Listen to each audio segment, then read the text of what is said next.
कि इनकलाब जिंदाबाद ये नारा किसने दिया था? बीजेपी के मेरे प्यारे साथियों, जो इनकलाब इनकलाब आप करते आए हो, आपकी फॉरेन पॉलिसी 2-2 हजार करोड़ आपने खर्च कर दिए विदेशी यात्रा में, और आज हमारे मुल्क का एक भी पड़ोसी हमारे साथ नहीं है और हम साथ मांगते हैं अमेरिका का। भाइयों और बहनों, क्या यह है आपका फ्रीडम? आप देश को संबोधित करते हैं लाल किले से, और जब बात आती है कि लाल किला किसने बनाया तो धार्मिक हो जाती है बातें। अगर आपको लाल किला पसंद नहीं है, आप भारत के लिए एक नया किला बना दें, हम स्वागत करेंगे। लेकिन जब बना ना सको और इस्तेमाल उस जगह का करते हो तो उस जगह की बेइज्जती नहीं होनी चाहिए। श्री राजनाथ सिंह के पुत्र भी पॉलिटिक्स में हैं, क्या वो फौज में? क्या अमित शाह के पुत्र फौज में? क्या वो एयरफोर्स में? केवल मध्यम वर्ग और गरीब घर का बच्चा फौज में क्यों जाता है? क्योंकि भारत जो है वो बीफ का सबसे बड़ा एक्सपोर्टर है विश्व में।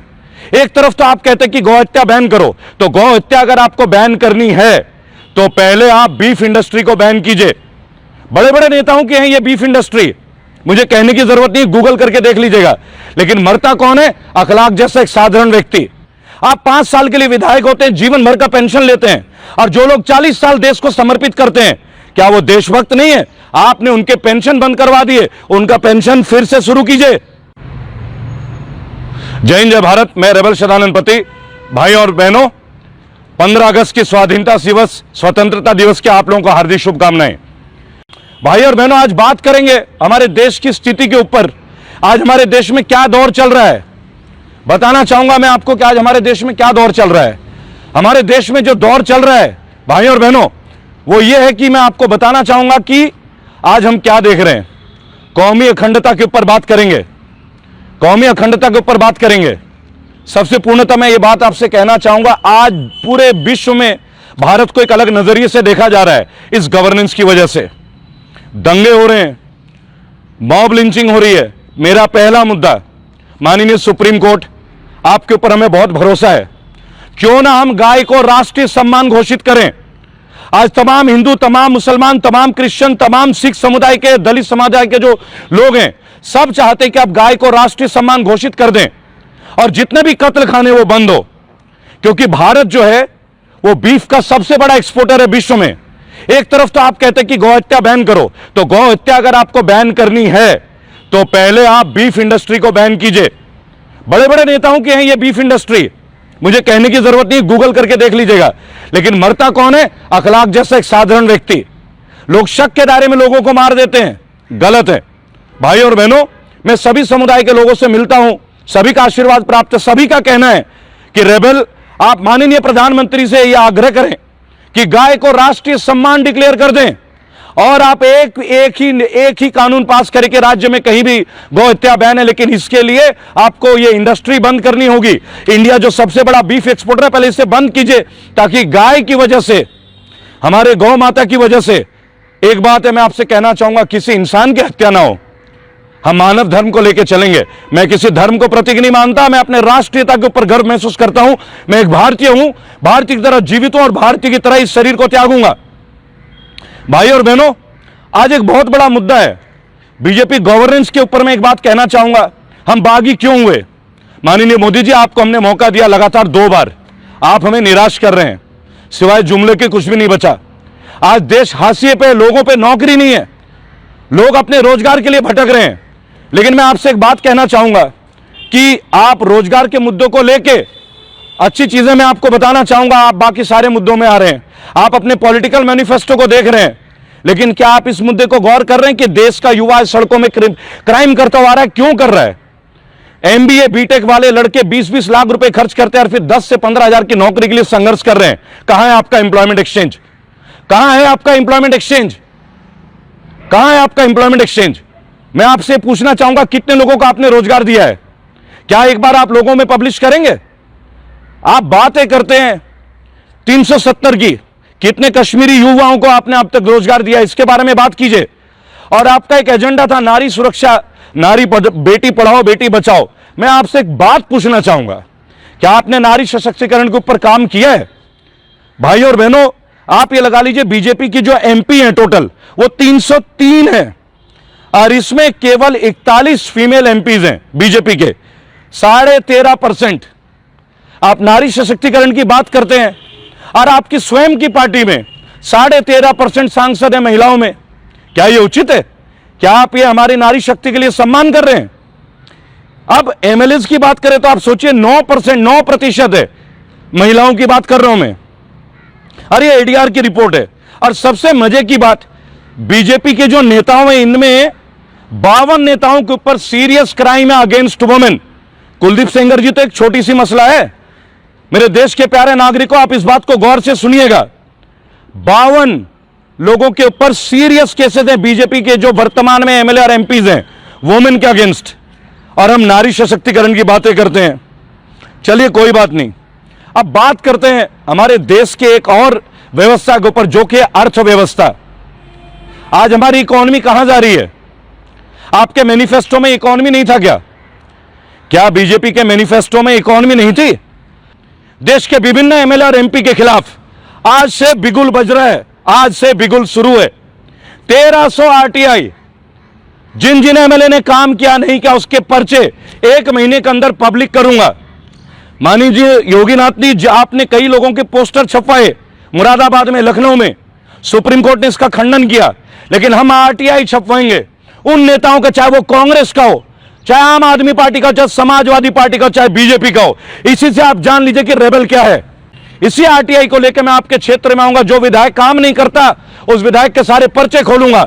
और होमगार्ड यूनियन, जिनको आपने, आंगनवाड़ी, आशा वर्कर, हमारी महिलाएं, हमारी वीरांगनाएं, जिनके ऊपर आप गौर नहीं करते, आपने पैरामिलिट्री फोर्सेस के पेंशन खत्म कर दिए। माननीय मोदी जी और योगी जी, आपसे एक सवाल है मेरा, आप 5 साल के लिए विधायक होते हैं, जीवन भर का पेंशन लेते हैं, और जो लोग 40 साल देश को समर्पित करते हैं, क्या वो देशभक्त नहीं है? आपने उनके पेंशन बंद करवा दिए, उनका पेंशन फिर से शुरू कीजिए। उस पेंशन के सहारे उनका परिवार चलता है। दूसरी बात, ये देश अब दलित के नाम पे नहीं बटेगा, ये देश अब हिंदू और मुसलमान के नाम से नहीं बटेगा। इसलिए नहीं बटेगा कि ये देश अखंड है और अखंड ही रहेगा। इसे कोई भगवादारी, कोई हरा पहनने वाला आदमी हमें नहीं समझाएगा। हिंदुत्व एक महान धर्म है, इसका गलत प्रयोग नहीं होना चाहिए। हमने समस्त सभ्यताओं को अपनाया, महात्मा बुद्ध, जैनिज्म, सभी चीजों का आगाज किया।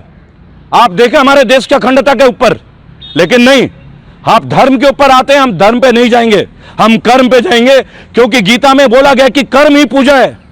और मेरे प्यारे भाई और बहनों, लोग ये भूले ना कि रामायण की रचना वाल्मीकि ने की थी, महर्षि वाल्मीकि ने।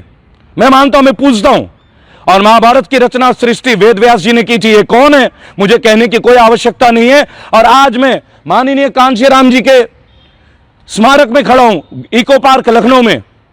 आपको मान्यवर कांशीराम जी के बारे में मुझे बताने की आवश्यकता नहीं। बाबा साहब भीमराव अंबेडकर जैसे लोगों को मैं मानता हूं, अशफाक उल्लाह खान को मानता हूं, नेताजी सुभाष चंद्र बोस को मानता हूं, मौलाना अबुल कलाम आजाद को मानता हूं, सुखदेव को मानता हूं, राजगुरु को मानता हूं। ये रक्त है मेरे अंदर, मुझे नरम भी आता है, मुझे गरम भी आता है। एक बात मैं आज आपसे पूछना चाहूंगा इस वीडियो के माध्यम से, और एक प्रश्न है जो आरटीआई में दाखिल कर रहा हूं, कि केवल महात्मा गांधी जी की तस्वीर हमारे करेंसी में क्यों आती है? हमारे नोटों में भगत सिंह क्यों नहीं दिखते? हमारे देश के करेंसी में हम सुखदेव को, नेताजी सुभाष चंद्र बोस को, अशफाक उल्लाह खान को क्यों नहीं देख पाते? आखिर क्यों नहीं देख पाते हम? भाई और बहनों, यह देश अब मंदिर और मस्जिद नहीं मांगता। इस देश को विश्वविद्यालय चाहिए, इस देश को अब अस्पताल चाहिए, इस देश को वो विश्वविद्यालय चाहिए जहां करोड़ों बच्चे, गरीब परिवारों के, मेरे जैसे मध्यम वर्ग के परिवारों के, दलित समुदाय के, हिंदू वर्ग के, सभी, चाहे ब्राह्मण और क्षत्रिय, सभी धनवान नहीं होते, उनके बच्चे पढ़ पाए। और जो लोग हमें हिंदुत्व का पाठ पढ़ाते हैं और मंदिर और मस्जिद जाने का रास्ता बताते हैं, उनके बच्चे लंदन में पढ़ते हैं। आप परिवारवाद की बात करते हैं, माननीय प्रधानमंत्री जी, हमारे देश के श्री राजनाथ सिंह के पुत्र भी पॉलिटिक्स में हैं। क्या वो फौज में? क्या अमित शाह के पुत्र फौज में? क्या वो एयरफोर्स में? केवल मध्यम वर्ग और गरीब घर का बच्चा फौज में क्यों जाता है? आप जैसे लोगों के बच्चे क्यों नहीं जाते फौज में? एक बंदे का नाम बता दीजिए मुझे जो नेताओं के बच्चे कभी शहीद हुए फौज में जाके लड़ते हुए, चाहे वो चाइना के खिलाफ हो, चाहे पाकिस्तान के खिलाफ हो, चाहे वो आतंकवाद के खिलाफ हो। कोई रिकॉर्ड है आपके पास? कोई रिकॉर्ड नहीं है। कोई रिकॉर्ड है क्या? कुर्बानी दे हम, टैक्स लो हमारी चमड़ी से, सताओगे हमें। कोरोना काल में 500 रुपए का हजार हजार रुपए का चालान कर दिया, एक मास्क नहीं बांट पाए, आप अच्छे दिन लाएंगे? आज 15 अगस्त है, क्या है स्वाधीनता, क्या है स्वतंत्रता? अगर हमारा राइट टू स्पीच आप छीन लें, आज जो कोई भी कुछ बोलता है आप उन्हें जेल में डाल देते हैं, उन्हें मौका तक नहीं देते आप एक बार के लिए कि वो अपने आप को क्लियर करें। क्या यह है आपका फ्रीडम? आप देश को संबोधित करते हैं लाल किले से, और जब बात आती है कि लाल किला किसने बनाया तो धार्मिक हो जाती है बातें। अगर आपको लाल किला पसंद नहीं है, आप भारत के लिए एक नया किला बना दें, हम स्वागत करेंगे। लेकिन जब बना ना सको और इस्तेमाल उस जगह का करते हो तो उस जगह की बेइज्जती नहीं होनी चाहिए। जिन लोगों ने सालों पूर्वक बनाया है वो हमारे लिए धरोहर है, ऐतिहासिक धरोहर है। आज भारत को ताजमहल से जाना जाता है, 7 wonders of the world, general knowledge, UNICEF से लेकर हर कोई मानता है। लेकिन हम बोलते हैं कि उसे बनाया किसने? ना शाहजहां ने बनाया। शाहजहां कौन है? ना मुसलमान है, ना हिंदू होगा ना मुसलमान होगा, हर दिल के जज्बातों में केवल इंसान होगा। ना झुका हूं ना झुकूंगा, ना रुका हूं ना रुकूंगा, मैं रेबल हूं, शहीद होना पसंद करूंगा, पर ए काफिर मैं तेरे आगे झुकूंगा नहीं, मैं नहीं झुकूंगा। मेरे हाथों में कोई कागज नहीं है, कोई स्पीचेस नहीं लिख के लाता मैं। हर भारतीय के दिल में यही भावना है, जब भी वो बागी बनता है। चंद्रशेखर आजाद भी बागी थे, हम भी बागी हैं, मौलाना अबुल कलाम आजाद भी बागी थे। बगावत अंग्रेजों को खिलाफ करी उन्होंने, मुल्क को आजाद कराया। लेकिन क्या हम आजाद हो गए? आज भी धर्म के नाम पे, जाति के नाम पे हमें रोज कत्लेआम मचाया जा रहा है। क्यों? झारखंड में तबरेज को केवल इसलिए मार दिया गया। मैं झारखंड से हूं, मेरी शहर की आबोहवा ऐसी नहीं थी, लेकिन सरकार आपकी थी और उसी सरकार में तबरेज की हत्या हो जाती है। उनकी मिसेज प्रेग्नेंट थी, वो अपने बेटे या बेटी को देख भी ना पाए और संसार को छोड़ के चले गए। क्या गलती थी उनकी? अगर कानूनन उन्होंने कोई जुर्म किया तो कानून उन्हें सजा देगी। और वहीं कुलदीप सेंगर, बलात्कार के आरोपी, इतनी हत्या हो गई, आज जमानत पे हैं। क्या हम देश की न्याय प्रणाली को ऐसे देखेंगे? ये तो माननीय सुप्रीम कोर्ट है जिनका हम पे भरोसा है। अगर वो कोर्ट ना हो तो शायद हम हाशिए पे हो। भाइयों और बहनों, तमाम कोशिशें की जा रही हैं मुझे जेल में अंदर डालने की, तमाम कोशिशें। कभी मेरे गाड़ी के नंबर फ्लैश हो जाते हैं, दिल्ली में आता हूं तो पुलिस आ जाती है। 19 तारीख को आरबीआई क्वार्टर के सामने पीएमसी खातेधारकों के लिए मैं प्रदर्शन कर रहा हूं नई दिल्ली में। दोपहर 1:30 बजे हमारा प्रदर्शन होगा आरबीआई में। इतने खातेदार, आप उनको पैसे नहीं लेने दे रहे हैं। और मैं एक बात पूछना चाहूंगा, आज फोटोग्राफर की दुकानें बंद है, टैक्सी ड्राइवर के काम बंद है, रेस्टोरेंट उद्योग बंद है, शॉपिंग मॉल बंद है, इन पे लाखों कर्मचारी हैं। इनका आपने क्या सोचा है? आपने 1,20,000 करोड़ का एक लॉलीपॉप दे दिया है। लॉलीपॉप, पूरे देश को लॉलीपॉप ही देते रहेंगे क्या? देखो देखो कौन आया, देखो देखो कौन आया, गुजरात का शेर आया, 56 इंच का सीना देखा, देखा शेर की चाल, कमाल करते हो मियां। आज हम पे भौंक रहा है नेपाल, आज हम पे भौंक रहा है नेपाल। आपकी फॉरेन पॉलिसी, 2-2 हजार करोड़ आपने खर्च कर दिए विदेशी यात्रा में, और आज हमारे मुल्क का एक भी पड़ोसी हमारे साथ नहीं है, और हम साथ मांगते हैं अमेरिका का। भाइयों और बहनों, हमारे धर्म में, हिंदू धर्म हो, चाहे इस्लाम हो, चाहे क्रिश्चियनिटी हो, चाहे सिखिज्म हो, हर एक में लिखा है कि सबसे पहला साथी पड़ोसी होता है। अगर आपका पड़ोस आपके साथ है तो दुश्मन की खैर नहीं, और यहां तो पड़ोसियों से ही बैर है। भला हमारे किसकी खैर? हमारी खैर कौन लेगा? हमारी खैरियत कौन पूछेगा? भाई भाई में झगड़े हैं, हर घर में झगड़े हैं। महाभारत कैसे हुआ आपको पता है? आप कहीं भी सर्च करके देख लीजिए, तमाम धर्मों में, हर धर्म में युद्ध हुआ है। पैगंबर मोहम्मद साहब को भी कितना कष्ट सहना पड़ा है, यीशु मसीह को कितना कष्ट सहना पड़ा है। अयोध्या में कैसे लोग अलग हुए, श्री राम क्यों वनवास में चले गए थे, और कौरव और पांडव क्यों लड़े, भाई भाइयों में भी लड़ाई हुआ है। लेकिन आज हम क्या देख रहे हैं? आज हमारी शिक्षा प्रणाली क्या है? आज देश का युवा बेरोजगार है, लेकिन नए नए कॉलेज को मान्यताएं दे रही हैं। पूरे कोरोना काल में 15 लोगों से मिल चुका हूं मैं अब तक। कहां है कोरोना? यह झूठ फैलाया जा रहा है। सैनिटाइजेशन उद्योग को मतलब फलीभूत कर दिया गया। रेडी वाले लोग गरीबी हो गए। किसानों को कुछ नहीं देते आप, किसानों के नाम पे ढकोसला करते हैं। एक डॉक्टर 1000 रुपए ले लेता है विजिटिंग चार्ज, तब आप चुप रहते हैं। स्कूल वाले मनमानी तरीके से फीस बढ़ाते हैं, तब आपकी मोदी सरकार चुप रहती है। लेकिन किसान अपनी मर्जी से अपना फसल नहीं बेच सकता, अपने टमाटर नहीं बेच सकता, पालक का साग नहीं बेच सकता, और आप कहते हैं जय जवान जय किसान। यह आपकी किसान की नीति। हर पुलिस थाने में आएंगे, जो आपके एफआईआर नहीं लिखेंगे अपने प्राणों का आहुति दे देंगे, लेकिन बहनों का सर नहीं झुकने देंगे।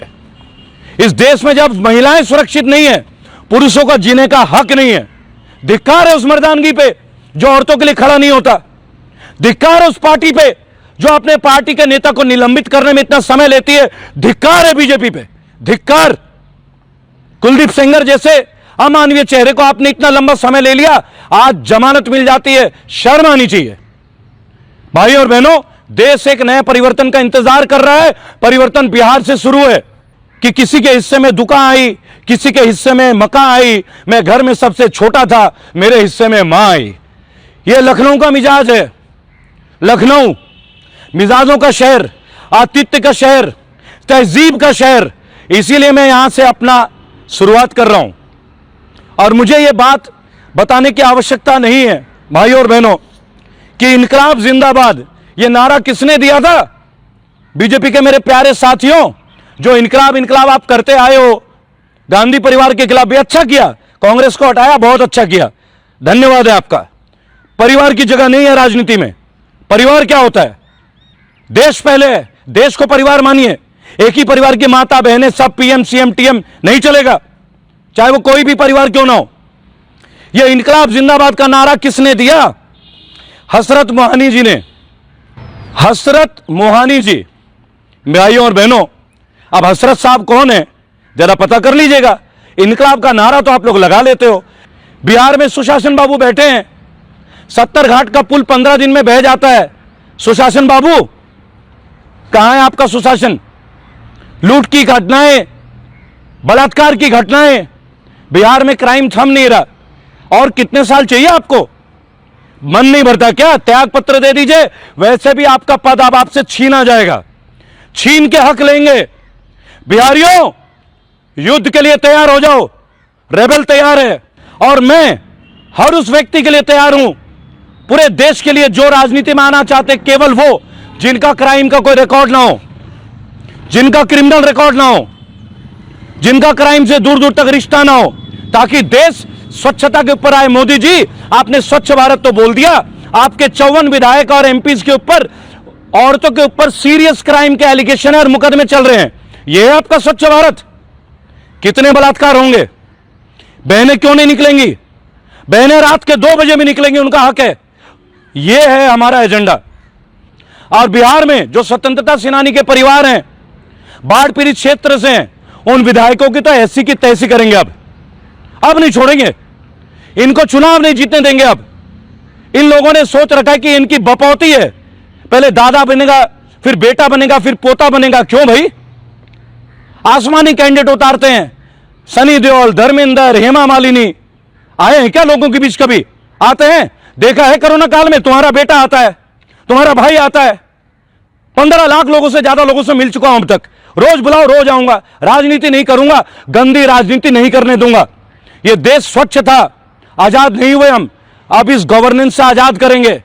आइए मिलकर एक अच्छे भारत का निर्माण करें, रेबेलियन में साथ दें, एक दूसरे का सपोर्ट करें। जय हिंद, जय भारत।